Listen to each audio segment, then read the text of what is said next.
And then I was just doing what I was told.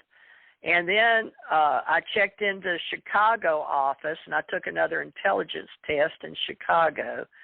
But Richard Allen Miller says I worked for Schweikert, the same one his wife wrote about, or he wrote about, out of the same office for 45 years. So maybe you did too. Maybe you and I both are ET UFO disclosure through him. Could be. Do you have any direct contact with Andrew Basiago? No. Now, Andy and I and you talked about him being a producer for his group, because I was in Pegasus social media group with him from years and years ago. And I was on the government Air Force undercover project for time travel with your consciousness through the code name Project Pegasus, but also Stargate, because they had different groups through Stanford Institute, right, in California. And his dad, according to Andrew, was working on a government contract. Now, that's per what Andrew Basiago told me personally, that is now recorded here online. But Andrew thought I wanted to, with Janet and me and him, I don't know what Andrew thought, but he's highly intelligent. He speaks great. Biggest problem right now is that, and I know good and well. I met him. You know that. You and me were with him. Yeah, you remember? Oh, yeah, I do. Very In well. 2017, Andrew, me and you met together with Janet at on the back porch of Louis Reinhardt's house. So, yep, absolutely. Sure, I remember that. Dr. Sasha Lesman was there for the ACE Folklife or Ascension Center Education, or an anthropologist, right? Right. Now, the reason we had him, because when I worked for the government on our 5-man teams, we always had to have an archaeologist or something like the anthropologist. And the same thing when in Kentucky, when I started doing radio, and I was in and out with Scott Huckabee and Joel. I don't remember Joel's last name, but he and his mama owned a bunch of stuff in Owensboro. Joel Osborne? No. Well, yeah, I think it was Joel Osborne.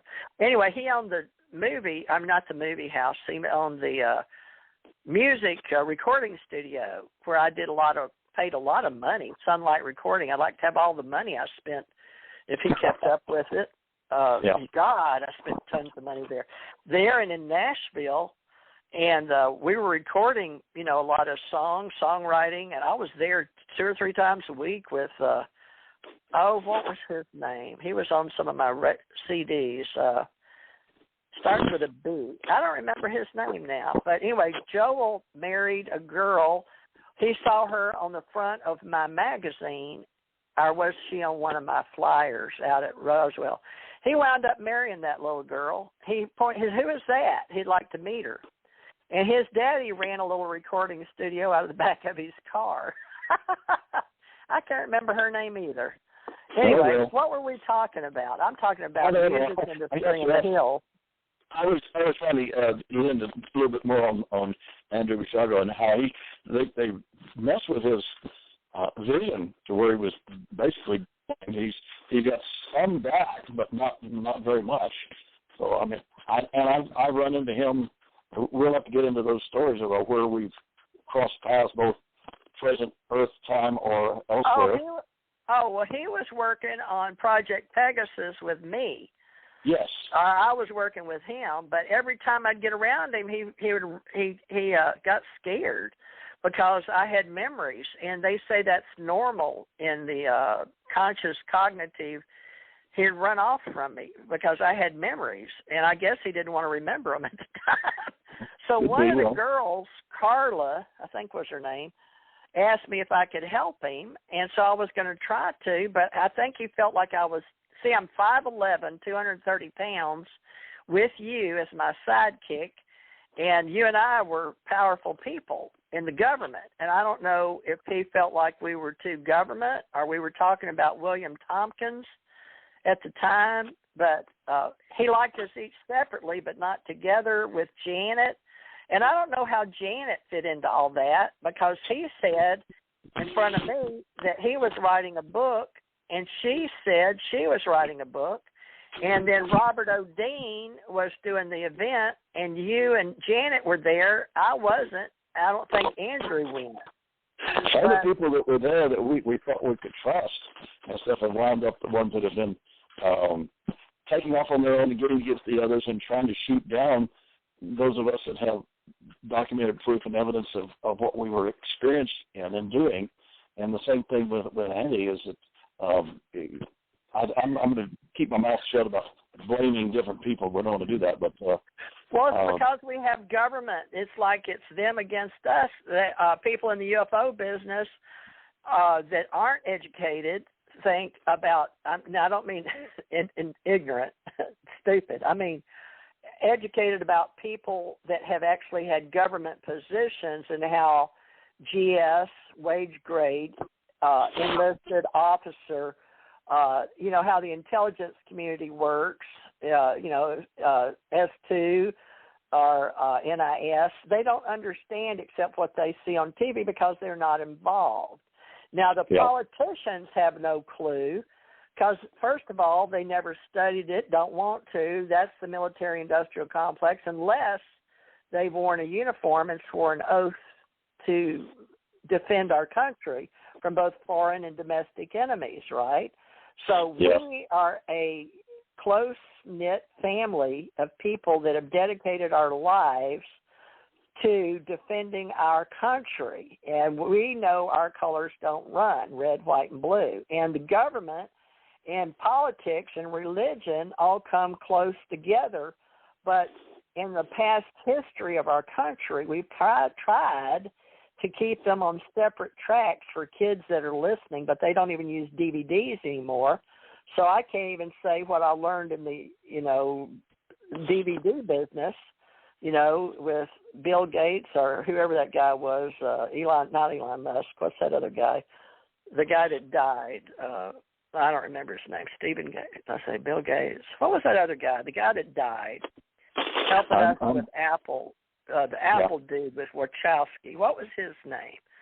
He died. I wrote about him in my books. Yeah. I've forgotten his name. He started Apple. That's the problem with aging. We have too much data in our libraries in our brain, and it's hard to open up the right book and get the information. Yeah. So anyway, the old guys that have died. Now, what I was going to say is I've got to learn to communicate all over again, Ken, because just when I think I've got a handle on what's going on, it changes so quickly that the kids, I'm trying to keep up with 5 years ago with Ray Kurzweil and what's his name, Lear, Stephen Greer and Lear, was it John Lear? He was that dude with Bob Lazar when I worked Naval Intelligence, and I had that NIS same paperwork that Bob Lazar had, right? So he wouldn't talk, and me and my husband thought, oh, thank God. Oh, you faded away. You go away from the mic or something because I lost you. Oh, I'm sorry. Yeah, I'm so sorry. I'll get that new phone working, I promise. Or it's either the coming through MediaCom, and I got to change to AT&T. It's live streaming. I remember I told you I'm trying to broadcast from my home, and anyway, I apologize. I've had that problem all 9 years, but I'm on cable, and see, in Kentucky I was on satellite. In Florida, I'm on MediaCom, but they broadcast cable, their internet, and my IPC code shows back over in Houston. But now that I'm going live stream, I'll have better security because it'll change all the time, is what they're telling me on 5G.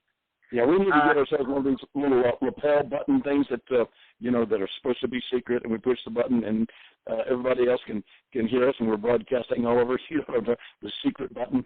So maybe if we had that, we wouldn't have the problem without worrying about the right communications cable or satellite connection or what have you. So, well, my neighbor is a little gay boy. He's like 21, running his own cleaning business, wow. Gulf Coast cleaning, and he can hear me on Bluetooth. And everybody knows he's gay, so he don't mind me saying that on radio. He wants to get famous doing music and wants to move to California and be famous. I told him, well, my daughter Angela was in a movie, you know, but it wasn't just, I was in the right place at the right time, you know, because I was flown in to read for, Ron Howard and Brian Gray, Ron Howard's attorney. There was a woman or one of his attorneys there at Entertainment. What was it called? Anyway, somewhere over there in California. I had an office there, and I went to Bob Hope's office, and they called me over. I had a publicist that came in they supplied me with for Beverly Hills. Now, this was the Beverly Hills, not in Houston, but the real Beverly Hills. And Bob Hope had his old office down there. And since I'd worked with him before, they let me see it. Wanted to know if I wanted to buy it. And I was like, not just no, but you know what? But it smelled musty and old carpet and wood and everything. And that was in 93 or 94. But I did get an office down in L.A. Mart for a while. It was very expensive. But with Andrew Bashago, to let you know, we can do Andy, but Andy's got to be willing. And I saw him, he finally got over his accident in his eyes, but I can only keep up through you because I don't talk to Janet, and Janet and him broke ties. So a lot of people over the politics in our groups in the UFO business all broke ties because the government played into that, and so did the politics between the Democrat and the Republican Party, which is why it's like that in America, is we needed more than a two-party system. We needed the third-party independent to stand up and take hold. 3 and divide it 33 and a third, because this two-party's not working. That's only my opinion, folks. Don't know that 3 would work any better. But, you know, to tell you the truth, I saw too many of my friends that were nice people. Their claws and their fangs came out.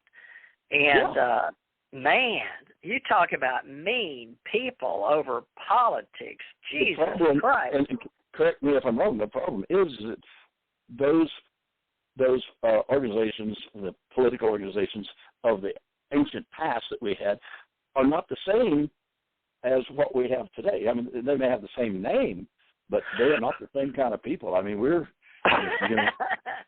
Well, that's what they don't like about the white men running the government. They think it's all white people. I beg to differ. Now, I guess my great-uncle Strom Thurmond, I shouldn't even say it on radio, especially on a Sunday in church, because he's on the other side, but he talked to me personally, and he asked me personally what I knew about UFOs, threw me for a loop.